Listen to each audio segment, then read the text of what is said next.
Welcome everyone.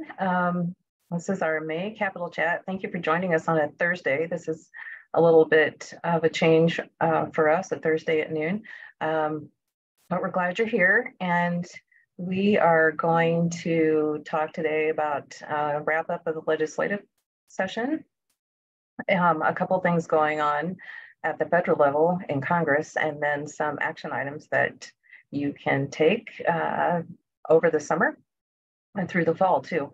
And we will continue to have chats. Our next chat is in June, and then I believe we skip July. Is that right, Amy?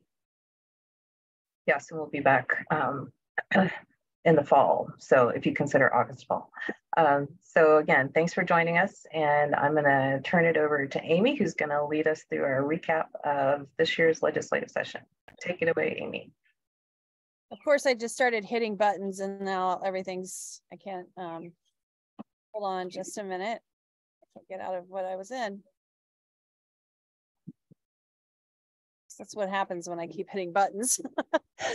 Hi, everybody. I'm glad that we're all together and session is done. As you know, sometimes it goes a little bit longer. And we've been in session in June, so that's never fun when the birds are outside and farmers want to get back in the fields. But fortunately, we were done pretty much on time this year. And so, as Carlin said, we're going to kind of quickly go through some of the highlights of the legislative session, maybe the lowlights. And you might recall that Carlin had kind of, after one of the funnels, had grouped some of the things that had happened in sort of different categories of good, the bad, the ugly, the disappointing, the confusing. So I kind of am continuing along on that. But I also wanted to, Carlin and I kind of talked about grouping these under the priorities of the council, and to see how much progress or little progress was made this year in accomplishing some of those goals. And I know these goals are pretty broad and are things that all of you have talked about on these capital chats in the past. So I'm going to go through the good first, because let's start out with the good. This year, we did see a $13 million increase in Medicaid funding for behavioral health. So mental health is $10 million increase, and substance use disorder treatment is $3 million. So they kind of combined those into a $13 million increase, which when you match it with federal dollars, that's actually more like $35 million.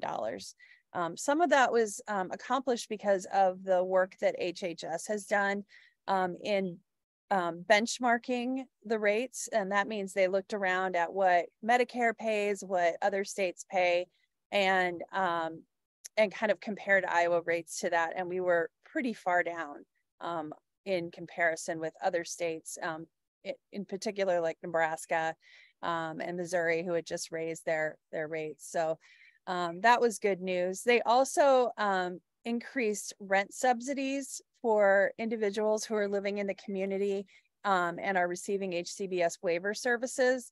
Those funds ran out last year, and I'm told this is about half of what they would expect to need to get through the whole year. So it's still not enough money, but it is an increase. So we'll have to watch how far those funds go this year. We've talked a lot about guardianship and conservatorships.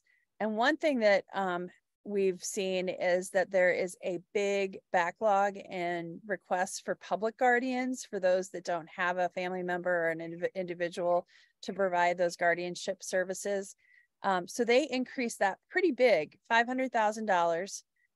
So that makes the whole program 1.5 million. So that's a 30% increase in that.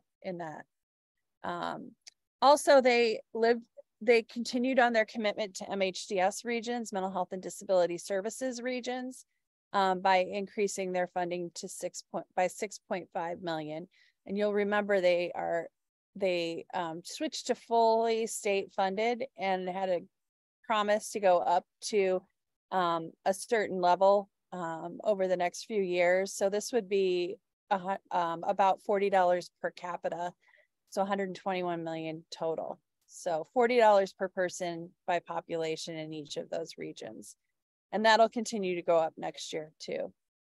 When you look at an inclusive and accessible community, it's a little harder to quantify or do something about. One thing that legislators did was they exempted waiver homes from these really complicated facility-based requirements. So they require healthcare facilities to have these expensive sprinkler systems in them, and we're treating waiver homes in the same way, instead of treating them like you would another home where you'd have other safety measures. So this, by exempting them from this this sprinkler requirement, will really bring the cost of getting homes in the community. I've been told that it's $800,000 to $1 million to put these sprinkler systems in to some of the older houses. So that, as you can see, that would really bring down the cost of making homes available in the community. And also the legislators passed a resolution designating March Disability Awareness Month. So we kind of talked about that as a step toward being inclusive is understanding individuals with disabilities. And then on reducing, eliminating waiver waiting lists, there really was nothing happening this year about that in particular, but they did, let me backtrack. Last year, the legislature used federal dollars to increase home and community-based services rates, waiver rates, and buy down some of the waiting lists. They used federal dollars, and they have enough federal dollars to get them through 3/4 of the year, but they're left with 1/4 of the year, that 3-month period, that they could not continue those without state funding. So that's what you're seeing here. It's not really taking more off the waiver waiting list. It's just continuing what we did last year. So as you can see, that gets us through 1/4 of the year, 3 months. Next year, when the legislature comes back, they're going to have to fully replace those dollars. So over $20 million is going to be needed just to continue those services at the current level. But there were no additional dollars to buy down waiting lists this year or get rid of them. So Carlin also had a promising section, and Carlin, feel free to break in anytime you want to add anything, but we had some bills that were introduced and didn't make it through this year. One did, but we find them promising for different reasons. As you can see, there's a couple of things to try to get more services to individuals with autism. So one is to create an autism waiver, which legislators did not want to move forward on because HHS is reviewing waivers now. And so they're looking at making some changes there. So legislators were pretty hesitant to do anything with waivers this year until they know what HHS might recommend. In addition, there was another bill that we really hoped had made it through, was House File 243, which got rid of the insurance limits, so age caps and limitations on benefits for autism coverage. That did pass the House, but it's stuck in the Senate right now. So that has an opportunity to start up again in the Senate next year. It'll become alive next year, and it starts where it ended. So that's, it's halfway through the process already. Another promising thing, and again, fell into that not wanting to do anything with waivers, is increasing the individuals, the intellectual disabilities waiver, so that the benefits under that for home and vehicle modification are the same as brain injury. So for instance, the ID waiver only paid for $5,500 total lifetime for those, whereas the BI waiver, brain injury waiver, paid for $6,500 a year. So you can see that's a major benefit change there. It's not that expensive. It was less than $1 million. I think it was $695,000 to do that. So not an expensive change, but would be really impactful for people. And there was another bill that didn't move that would have required insurers to pay for maintenance and repair to complex rehab wheelchairs, which are quite expensive and quite expensive to repair. That didn't make it either. And we have the bill that keeps getting introduced every year that would make sure that direct support professionals don't have their wages taxed, so they wouldn't pay any state tax on their wages. That's just one other way legislators were trying to figure out how to get additional benefits to direct support professionals. You can also see there's a couple of other things that happened in terms of inclusive communities. I don't know why it's hard to pass something that says if you have an apartment building that's more than 2 floors, you have an elevator, but that didn't make it anywhere, but it was introduced. Another bill would have required communities to have van accessible priority parking, not just accessible parking. And then one thing that did pass, and we think is promising, is that the MHCS regional governing boards were rebalanced, and providers now will get to vote along with the people served. In addition to having a person from the courts and a person from law enforcement added to them.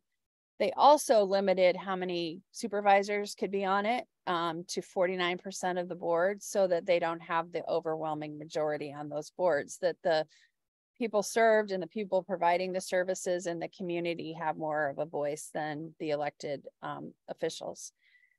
That's controversial depending on which region you live in. And then promising also is this MCO tax that happened. They're going to take $44 million of MCO dollars. They're going to pay a tax. The state's going to give it back to them, but they're going to match it with federal dollars and keep the $100 to $120 million it brings in. They do this with hospitals and nursing homes too. It's just a way to generate additional money. And that's about the number that we continually hear from HHS that will need to be reinvested in community-based services after the next Department of Justice consent decree, the one that says we're in violation of the ADA and what we need to do about it. So giving people choice in the community is going to be a big theme this next year. And I only highlight that because I think we all should be saying that money should be reinvested in the community, because $100 million is a lot to ask for in the legislature.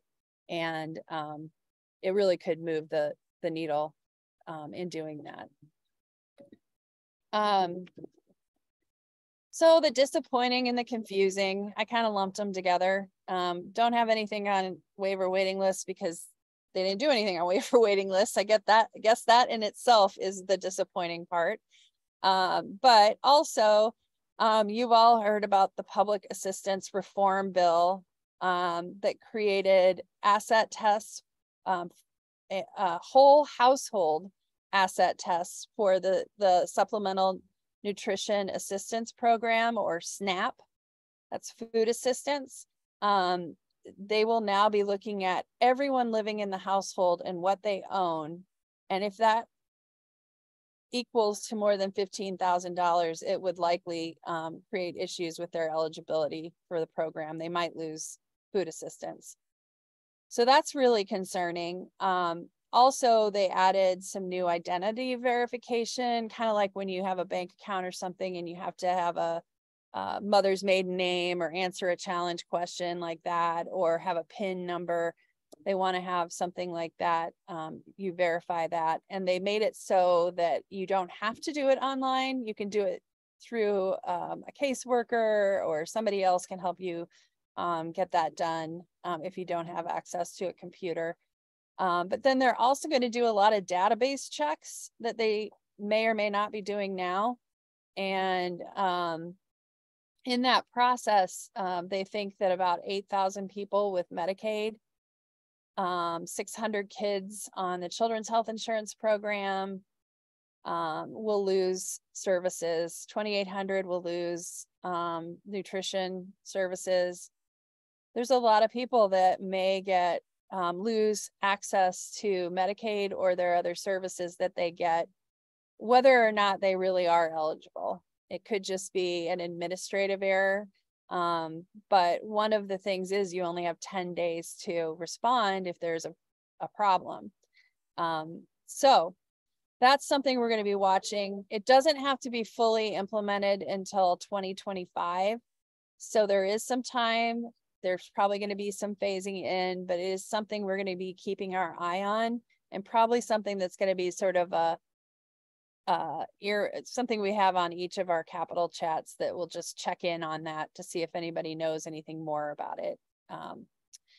Also, they added $8 million to create a new public assistance modernization fund. So what they're doing with that, it's money from a settlement that they got with one of the managed care companies, Centene, which is Iowa Total Care. They were paid $44 million because of some bad pharmaceutical billing practices. So they used $8 million of that to improve their system so that they can start this no wrong door entry system, where you go in and you can find out what all of the services you could apply for and apply for them and determine your eligibility all in that one place. So it's only disappointing because it's tied to the public assistance reform, because that will be the way they do all these additional asset tests and verification. But there is a silver lining in the fact that they're trying to create it so it's easier and user-friendly for people. So I guess it's maybe in the confusing section there. Also, nursing homes got a $15 million increase when HCBS services did not. But they did put a 1-year pause on new nursing home builds, so a moratorium on those. And it's just disappointing because we need to be, I think all as a state need to look at putting more dollars into community-based services that are outside of the more institutional levels of care, like a nursing home. Then the disappointing on inclusive communities, I broadened that to just be inclusivity in total. And one of those is, sorry, I have allergies today. I will have them all spring. The Health Policy Oversight Committee, I know some of you on here listen in on those. It's a good opportunity to get more information about what the MCOs are doing and what HHS is doing during the summer months in the fall, when we kind of lose touch. And those are required right now to have 2 a year. They've kind of gamed that system by calling the morning meeting 1 and the afternoon meeting 2. So it's really only 1 day, but now they don't even have to meet for a day. It's just optional. And they also have public comment during those. So it's a good time for people to be able to check in. The other thing that I know Carlin worked on really hard at the end of the session was House File 716. It came out late at the end of April and it passed fast, and it requires the Iowa caucuses, so the presidential caucuses, to be in person. If you've been listening to the news, you might have heard that the Democrats wanted to do a mail-in presidential preference form so that people didn't have to take off or find transportation on a Monday night to attend in person, that their voices could still be counted. That will no longer be allowed, at least as they say that, have written it. And it also allows parties to put in more restrictions. So we've heard the Republican Party is looking at requiring somebody to be a member of the Republican Party 180 or 170 days ahead of time, like 3 months ahead of time or more than 3 months ahead of time. And you know that there are a lot of no parties or independents and that might want to switch over and have a choice and make their choice noticed. So that might not be possible in doing this. So that's kind of concerning, confusing, disappointing that they would limit access to individuals who may have transportation, childcare, work, or other conflicts. Quickly now, public transit got a third cut, which is disappointing. That's the only state dollars going into public transit, and they cut it by a third. And that is for infrastructure, but obviously the other dollars that are used for operations are going to get cut if they can't if they're going to have to use those for infrastructure too. And then I added in limited property tax growth. They had a big property tax bill and have now said cities and counties are going to have to can have a very limited growth between 2 and 3% annually. I note that because they cut public transit, they've cut other funding sources for things in the community. It may affect services like public transit if they have no ability to increase taxes to be able to pay for other improvements in the community, whether they be sidewalks and curb cuts, or if they are a park and wanting to make that accessible, or a library or post office. I guess that's a federal requirement, but anyway, that's why that's in that category. As property tax homeowners, you might think differently of it, about it not being disappointing, but then I have these. I am going to put these up on our website, so you have all of this. So if you if we don't cover it completely, but I would just make 3 notes that under these, we feel like there were a lot of missed opportunities this year for inclusion, whether it's government reorganization, where the deaf and blind community did not feel like their voices were heard when they made changes to the School for the Blind and the Department for the Blind and the School for the Deaf and Hard of Hearing. They were very clearly excluded. And then they were excluded again when they came to testify because they didn't have the ability to have the interpreter seen on the Zoom, and they didn't have the ability to really make comments when they should have been able to. I also think that we all need to pay attention to the boards and commission bill that House File 566 that the House passed, but it didn't get through the Senate.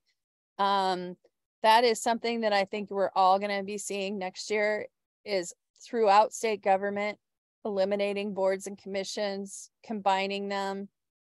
And I think a lot of the comments that were made during the subcommittee process on this was, you're watering down our voices. So I think that's something we need to watch. It also got rid of per diems, like travel expenses for people that serve on these, and gave them the option for virtual instead, which is fine. But sometimes people need to be in the room together to talk about things. So those were missed opportunities. There are plenty more, but those were the highlights. I won't go through these, but there are a lot of terrible voting bills that were introduced, and next year is a presidential election. So I would guess that we're going to see more of these, and we'll continue to fight them as much as we can to make sure that voting is accessible and that people are not unfairly targeted in the name of voter security. Last few things, we do think the guardianship bill is going to pass next year. We just ran out of time. And then Representative Josh Turek introduced 2 really interesting bills that I think that individuals should work on over the summer if they like them. One is to make sure that Medicaid covers safe catheters. I can't remember the chemical that's in the cheap one, but there's one that causes cancer, and the rates of individuals that use those catheters for bladder cancer are way much more, statistically more. So that is something that you might want to look at. And then also the Work Without Worry bill, which is modeled after some other states that allow people to really be employed to their fullest extent as possible, so they can earn money and continue to get the Medicaid benefits and other benefits they need to make sure they can get to work and live in the community. So that is one bill that I think legislators caught them off guard and are curious about. So curiosity is a good thing when you capture a legislator's curiosity about something. So last but not least is we feel like there was a big fail on supportive environments for students with disabilities between the AEA cut, which was almost $30 million this year. Some of that was because of the educational savings accounts. They did not really consider special education and what this would do for students with disabilities by allowing these private school scholarships. And then on top of that, then they added the cut to the AEAs. They also stopped providing Braille and accessible services. The Department of Education did. Now each district must pay for it on their own. Previously, the Department of Education paid for it and the Department of Blind did it. Now each district is going to have to pay on their own. There were some positives. So the bill that passed 2 years ago, LEAD K, which stands for Language Equity and Acquisition for Deaf Kids, was increased. Well, not increased. It's the first appropriation for it. So it's $200,000. I know they wanted more, but it's a good start for a program that just got started last year. The transitional scholarships for the college programs for students with disabilities passed the House 95-0. And Carlin and I had good conversations that it was in the budget, but the Senate didn't pass it. So it got pulled out of the budget. This is a great opportunity to provide funding scholarships for kids that are going to these programs. Right now we have one at the University of Iowa and one up in Northwestern. And it really helps offset the cost of those programs. They're very expensive and you're not eligible for other college scholarships for these programs. So we're hopeful for next year on that one. We've talked a lot over the years over the schools that are seizure prepared, making sure somebody knows what to do and has a seizure plan in place and how to administer and react to a seizure. Passed the House again, didn't pass the Senate. You're seeing a trend here. Same with the excused absences for kids that are receiving autism treatment. Some schools are calling them truant and sending sheriffs to their parents' houses. Heard that from a family member in Dubuque that testified. Again, passed the House, didn't pass the Senate. And then there's a bill that would integrate curricula or studies about people with disabilities and include anti-bullying messaging in that. That didn't move at all this year. So I'm going to stop talking and let Carlin maybe talk about this, and I can click on that and show you what it looks like on the Action Center. You want to Amy, maybe we could open it up and see if there's any questions before we move on to the federal stuff.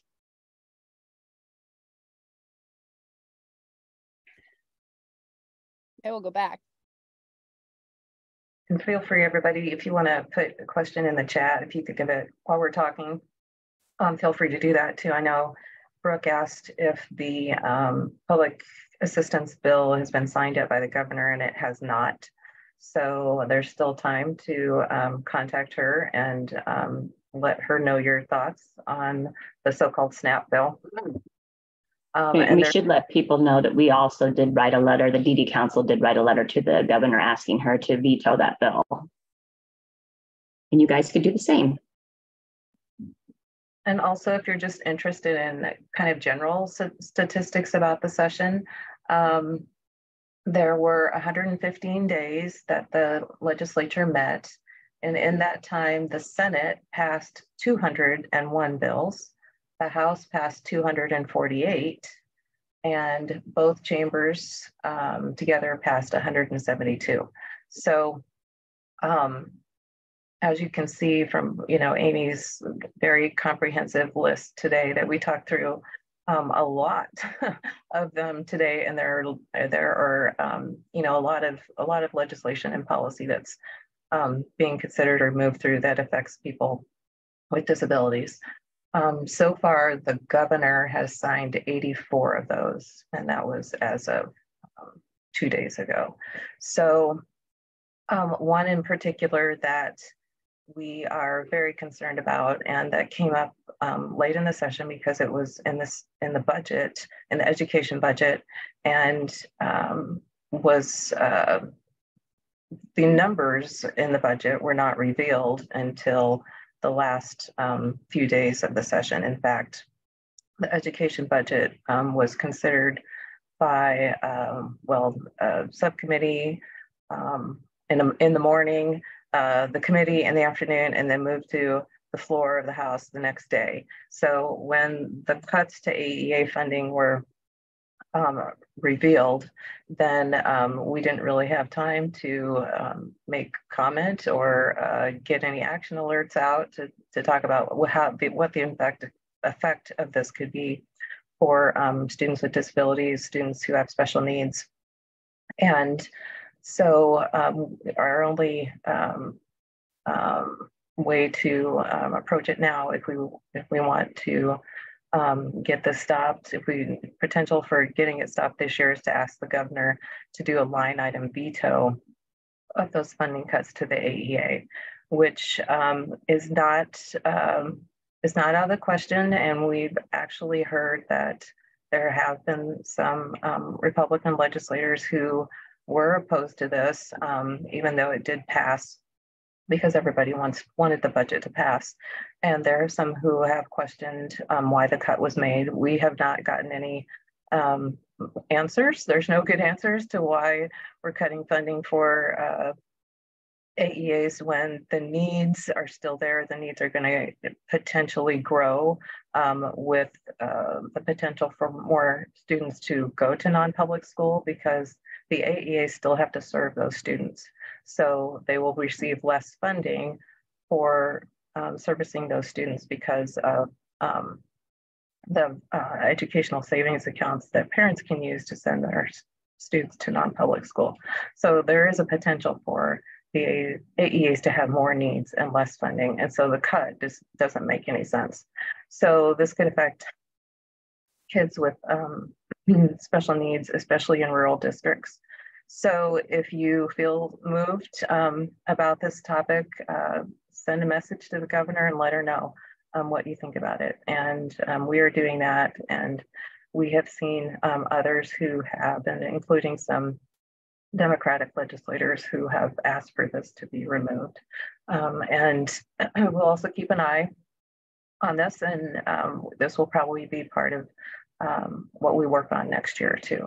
So we've set it up in the Take Action Center for some issues that are top of the list right now. And please click there and see, and to easily contact the governor, make your voice heard. And it always helps to add your own story to the text that's already there, even if it's just a couple lines about how this affects you or your family. You have the opportunity to do that. I see we have a question from Kimberly. So would that money then go to the districts? Clicked off as I was reading it, sorry. So would that money then go to the districts themselves by request? No, so they get their funding by formula the same way that the schools do. So it's a per pupil, per student amount.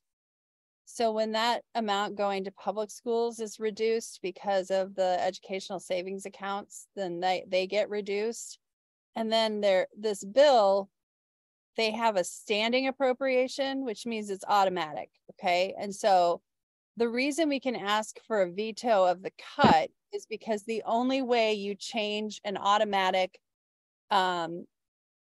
appropriation is by putting in that you're going to pay them less.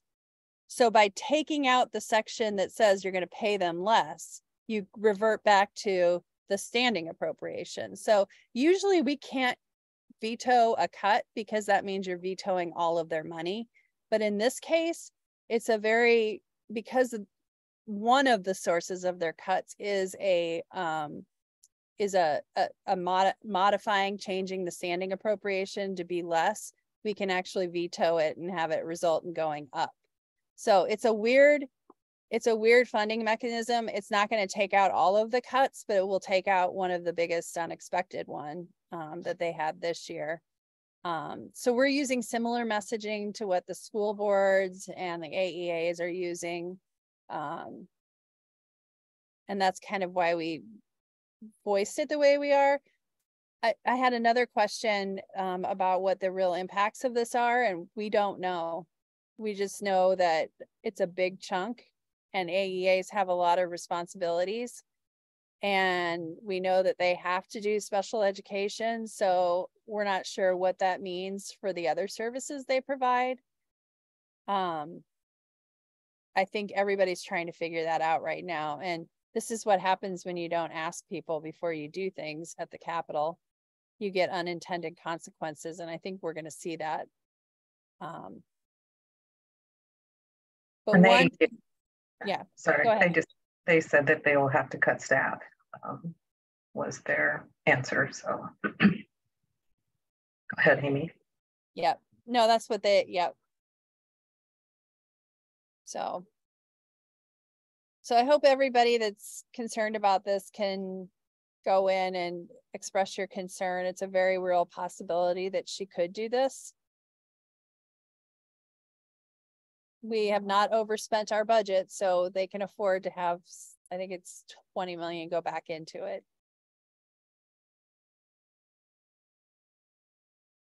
So okay. We want to move on to talk about federal. Yeah, go for it.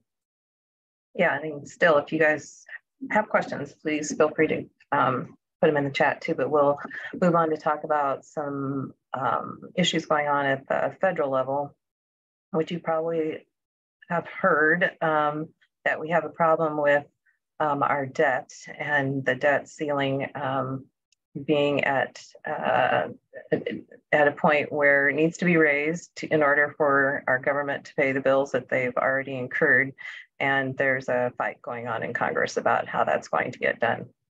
And so what has been proposed is to cut funding to entitlement programs as a way to leverage getting support for having the debt ceiling raised. And that would include Medicaid. It has also been suggested Social Security, Medicare, and there was actually a bill introduced by one of our congressmen, Zach Nunn, who wanted to protect veterans benefits and also Medicare. So to protect elderly and veterans from getting any cuts in case the debt ceiling is not raised and money cannot be spent by the government. So there's been some movement to protect some populations, but nothing has been mentioned for protecting people on Medicaid or people with disabilities.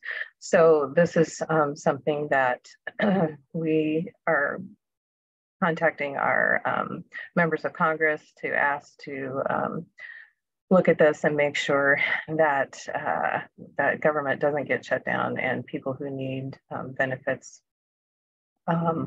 would be able to get them, and hopefully negotiations are made and on the debt ceiling, and this doesn't lead to the consequences that it could.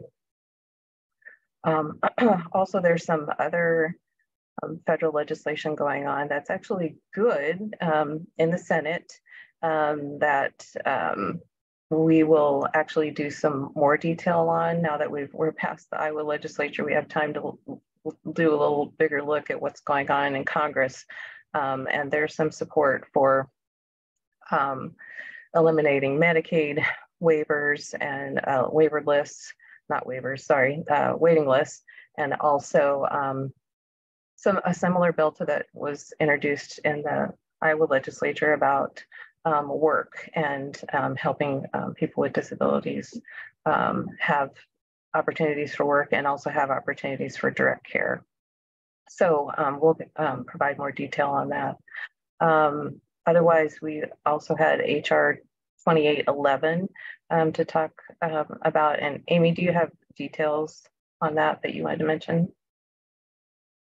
No, just that's the compromise for the debt ceiling. And so we do have an action alert up on that as well that you can easily follow through with. I'll show you that in a second. But I also wanted to note that Just yesterday, Senator Grassley, Chuck Grassley, sent out his next 2 town hall meetings. And so those are a good opportunity to talk to him about those right now. We will always have, when we get those announcements, we put them on our calendar so you can always find them if others have plans in the community. And certainly if we've missed one and you know about it, let us know and we'll get it added up there. But we've flagged this as the top issue right now because it's something that's going to have to happen fast because of that June 1st deadline. So it's here right above the AEA one.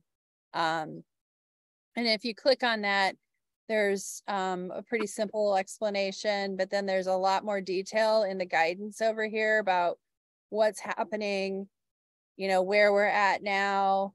And then we have a basic message that you can use. And I will be honest, I borrowed that almost word for word from the ARC. So they are also doing that. And they have there will be an opportunity for you to use a hashtag, Medicaid Matters or Save Medicaid for those if you want to do something on Twitter or in Facebook. But we really encourage you to send these. I know we always talk about personalizing messages. That's really a state thing because our state legislators don't like form letters. Honestly, in Congress, they're counting. So you are a number on one side or the other. And so they don't mind form letters. They expect them. You can personalize it, but it's almost more important at this point, if you don't have time, just to click and send. Because it is really important on the federal level. The sheer number, the quantities are almost as important as the quality on the federal level at this point. And thanks for clarifying that. I forgot that had included work requirements for Medicaid, and there was just some news out. I think it was a study from Pennsylvania about how work requirements actually cost state governments more than they save when we're talking about Medicaid recipients. So that might be something to look up if you're interested in that topic. Yes. I will move on if I can. There we go. We just had some action items and some information for you as you kind of move past our legislative session and into the summer and fall. To please consider keeping in contact with your legislator and definitely contacting them about any of the bills or issues or policy that we talked about today. It's great to have your voice heard, keep your name in front of them, so they expect to hear from you when laws are coming out, or maybe they would even turn to you as an expert in this arena for these issues that we discuss and that are especially affect people with disabilities in Iowa. So there are also some ways that maybe more organized ways that we could talk to our legislators about issues. And we have a couple of groups that are setting up town hall meetings this summer or early fall to invite legislators to talk about these issues and others, the ones that are most important to them. So you might hear more about those. But if you're also interested as a group or as a community to put together a town hall meeting, we would be happy to help you put that together. And we have grants available too that could help fund your expenses. So please get in contact with us or check out our website. It's listed there with the application and requirements. It's a great way to get a group together to talk about issues and invite legislators. They're usually very willing to come and attend those, especially if they're locally, and that's their constituents who are organizing and bringing these issues to the forefront. And 2 events we have coming up for youth ages 14 to mid-20s, kind of young adults that are potentially going through a transition phase soon. We have a leadership academy that's online. It's a week during the summer, and it's half a day, a few hours, where we talk about leadership, advocacy, civic engagement, community engagement, just how to talk to other people, and then how to talk about issues that are important to you also. So that we're taking applications for that, and we also have a information session about it next week. To learn more, and that's online also and at our website. And then our Make Your Mark advocacy conference is in August this year, very end of August in Coralville. And we have some great breakout sessions lined up, and also we'll be having about half a day devoted to talking about public policy advocacy, as well as self-advocacy. Lots of fun, interesting topics, and hope you can join us for that. So again, more information is on our website. And I see Brooke just put the link on in the chat. And I think next up is our next Capitol Chat is June 23rd. Again, we're back to Friday at 11 a.m. We will probably be talking more about federal legislation, what's going on, and hopefully we will not be having to talk about the debt ceiling again, and that will all be resolved. So everybody contact your member of Congress about that, and don't forget the governor if you would like to make contact with her about these issues of AEA funding and also public assistance. Or anything else. Any questions before we wrap up? Feel free to raise your hand too if you don't want to chat.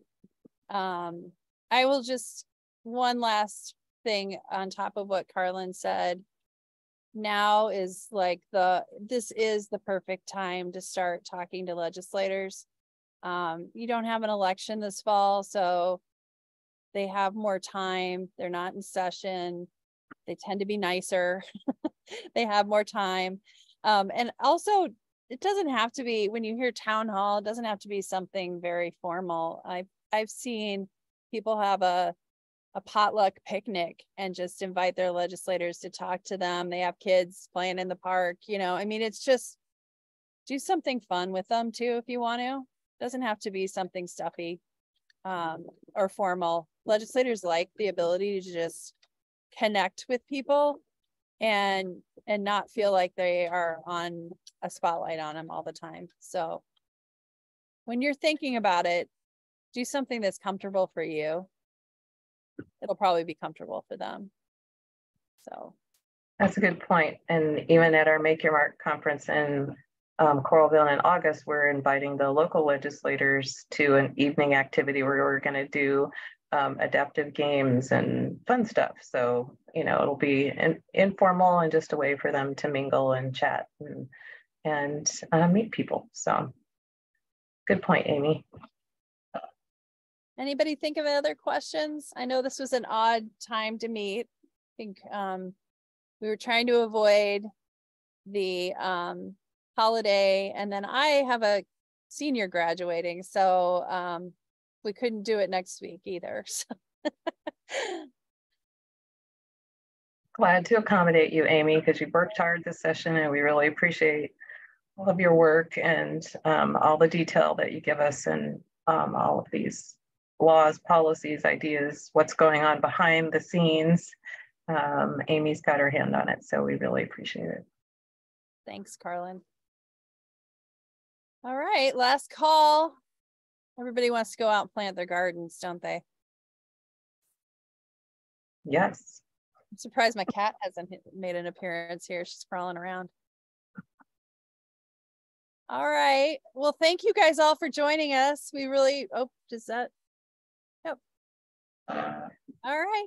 Thank you, Maria. Thanks, everybody. Thanks for joining us. We'll see you next month. Everyone. Bye.